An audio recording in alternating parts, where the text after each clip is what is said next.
Gue yakin, hidup itu seperti matahari, ya. Kadang terbit, kadang juga terbenam. Kadang ada pagi, kadang ada malam. Dan gue adalah orang yang selalu bersiap untuk datangnya malam. Gue selalu tahu, hidup itu nggak akan selalu pagi dan nggak akan selalu siang. Nanti akan ada sore dan akan ada malam. Hidup itu nggak gampang, dan setiap perjalanan yang gue jalanin, itu justru adalah rangkaian dari ujian. Ujian-ujian hidup.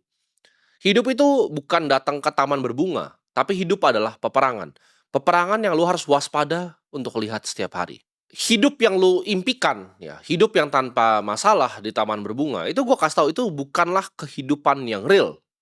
Semua orang yang sudah sukses, ya, atau yang kalian lihat hebat, yang kalian kira gampang, itu sudah melewati ujian yang sangat sulit. Kalian perlu bisa melewati kesakitan untuk menjadi hebat. Akan sangat menyakitkan ya, jalan untuk menjadi kaya. Lu akan diremehkan sama semua teman lu akan diremehkan sama semua keluarga lu, mulai sukses sedikit aja dicemoohnya malah tambah banyak. Kalau ibarat lu nggak siap untuk jatuh, ya jangan naik sepeda. Lu kalau nggak siap untuk ke medan perang, nggak siap untuk ditebas pakai pedang atau kena tusuk sama tombak, ya jangan berperang. Banyak yang suka tanya gue, ya kan, kalau di interview atau di teman-teman gue sehari-hari, mereka suka tanya, "Kalau gue bisa ulang lagi hidup gue, apa sih yang mau gue ubah?" Jawabannya tidak ada. Karena tidak ada yang pengen gue ubah. Semua yang gue lalui, semua kesakitan yang gue lalui itu bawa gue sampai di titik sekarang. Gue ngeliat banyak sekali orang itu komplain tentang kondisi hidupnya. Ah, hidup gue yang paling sulit, ya gue dilahirkan di keluarga yang miskin. Bahkan banyak komentar-komentar yang melayang ke gue. Oh, dia mah hidupnya sudah ditata rapih oleh orang tuanya. Kebalik, ya. Orang tua gue yang hidupnya gue tata rapih. Lu bermimpi untuk jadi sukses, ya kan, jadi orang hebat, jadi orang yang dipandang, jadi orang kaya, tapi lu jualan barang ditolak 30 kali aja lu udah nyerah. Menjadi kaya itu lu jangan salah, itu kompetisi yang paling sulit di dunia. Kalau gue suruh lu di sini, ya, lu lari lawan Usain Bolt. Lu kebanyakan nggak mau lari lawan juara dunia lari. Tapi kenapa lu mau jadi kaya? Menjadi kaya itu lebih sulit dibanding lu jadi Usain Bolt. Karena semua orang di jalanan, lu lihat kanan kiri lu, semua tetangga lu, bapak, emak lu juga mau jadi orang kaya. Lu butuh api yang ada di dalam hati lu, bahwa lu sungguh-sungguh ingin mau kaya. Karena ini bukan akan jadi perjalanan yang gampang. Lu kira lu bisa jadi kaya dengan hidup yang nyaman, ya lu balik tidur ke alam mimpi aja, itu nggak akan pernah terjadi. Gue coba tanya, ya, kapan lu ingat bahwa hidup lu itu benar-benar berubah? Coba lu ingat-ingat, itu pasti kejadian yang nggak enak di hidup lu.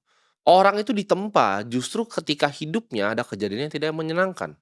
Ada hal yang menyakitkan di hidupnya. Orang hebat itu nggak lahir dari kondisi yang gampang dan mudah. Trauma, ya gue sebut di sini adalah sebenarnya cheat code, ya. Cara curang untuk justru lu punya semangat ini. Cara curang untuk lu jadi orang yang sukses. Coba ketika gue tanya tadi, apa hal paling menyakitkan yang lu pernah ingat? Apa momen yang keluar gitu? Apakah ditinggalkan sama pacar untuk laki-laki lain karena lu kurang mapan dan kurang mampu? Apakah nyokap lu nangis-nangis di depan rumah itu ada debt collector mau sita rumah lu karena nggak bisa bayar cicilan? Apakah itu bokap lu sakit lu nggak bisa bayarin di rumah sakit? Di situ kadang titiknya justru manusia itu berubah. Antara dua, ya kalau manusia kena trauma yang luar biasa, itu antara kena dua. Ya, ketika lihat nyokap lu nangis-nangis, ya mau dipukulin sama debt collector, atau bokap lu sakit lu nggak bisa bayar, itu akan jadi dua hal. Antara lu jadi sampah masyarakat, lu ngobat di pinggir jalan, atau lu jadi orang yang super sukses. Ini nggak ada di tengah. Lu justru pakai ya sakit hati yang ada di hati lu terhadap peristiwa-peristiwa itu untuk make sure hal seperti itu tidak akan pernah hadir di hidup saya lagi. Karena lu mikir ya kalau lu ditinggalin sama pacar lu atau bahkan ditinggalin, dicerain sama istri lu. Untuk laki-laki lain, lu kenapa kenapa kamu selingkuh? Karena lu adalah laki-laki yang tidak kompeten. Lu laki-laki yang tidak bisa provide dan tidak bisa protect. Dia tidak merasa aman berada di sisi lu. Dia tidak merasa aman anaknya punya masa depan dengan lu. Jadi jangan salahkan perempuan ya kalau dia cari laki-laki lain yang mapan. Di perjalanan lu untuk nyampe titik kesuksesan ini akan ada waktu ya, rentan waktu yang cukup lama yang lu rasa lu tidak jalan kemana mana. Ketika gue masih jualan minyak rambut, gue masih jualan sedotan, itu rasanya lama ya, kadang setahun tuh nggak ada hasil. Akan ada periode panjang gue sebutnya di sini. Ini akan menguji siapa yang beneran mau untuk sukses dan siapa yang pemalas. Jangan punya kebiasaan untuk bohongin diri sendiri. Hari ini lu bilang, "Oke, saya mau sukses ya, saya udah sakit hati, saya nggak mau melakukan hal yang sama lagi." Besok lu udah berubah lagi. Akan ada waktunya lu benci dengan apa yang lu lakuin, lu kurang puas dengan apa yang lu lakuin. Lu udah kerja keras ya, semaksimal mungkin tapi hasilnya belum kunjung datang. Ketika lu stres, lu capek, lu berhenti, itulah kenapa 99% gua sebutnya orang di negara ini akan mati dengan miskin. Kenapa 99%? Kalau jalannya gampang, semua orang udah ngambil jalannya, ya.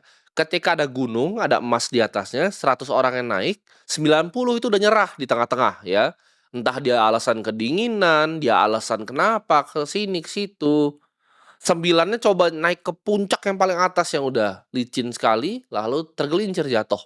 Ada yang kakinya patah, ada yang mati. Dan akhirnya akan ada satu orang yang nyampe paling atas dan pegang emasnya.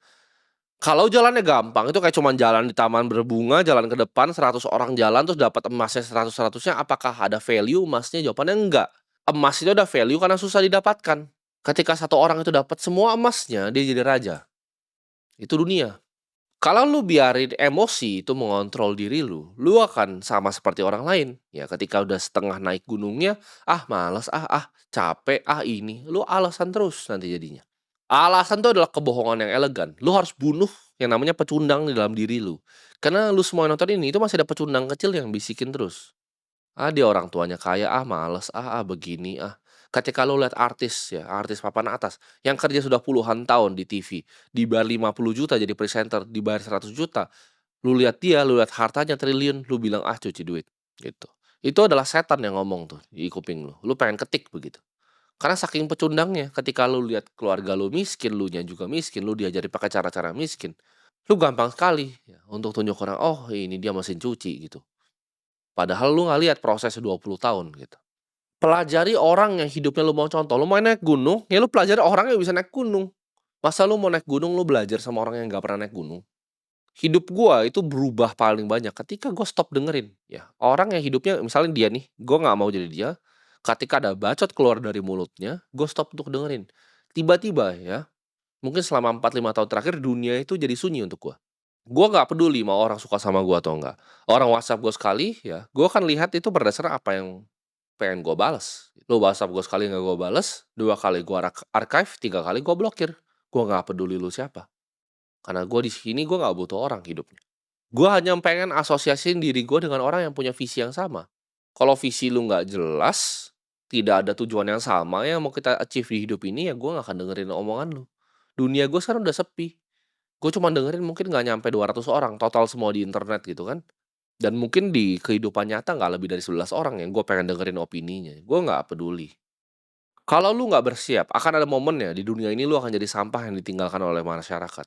Ketika di jalanan lu udah lihat penuh dengan robot, ketika semua karyawan data entry, karyawan level 1 gue sebutnya, orang yang nggak berguna, itu akan digantikan dengan artificial intelligence bahwa lu nggak ada tempatnya lagi nanti. Jangan cuman semangat di awal dan nggak selesai lombanya. Ingat, hidup ini bukan cuman sprint, tapi ini adalah maraton yang panjang sekali. Ini naik gunung yang besar sekali dan tinggi sekali. Kesuksesan tuh benci sama orang yang namanya munafik, ya. Gimana lu ada artis lu katain mesin cuci, tapi lu dalam hati lu berharap dapat uang untuk makan hari ini. Uang akan benci sama lu, ya. Orang-orang munafik seperti lu yang membenci uang tuh nggak akan datang dia ke lu. Ketika lu benci uang, uang akan ludahin balik muka lu, ya. Ketika lu jadi pembenci orang kaya, "Oh dia ini begini karena begini." Lo akan diludahin balik sama uang. Lo harus kejar yang namanya keahlian di dunia ini bukan cuman sekedar pamer, ya. Investasi di ilmu bukan investasi untuk pamer.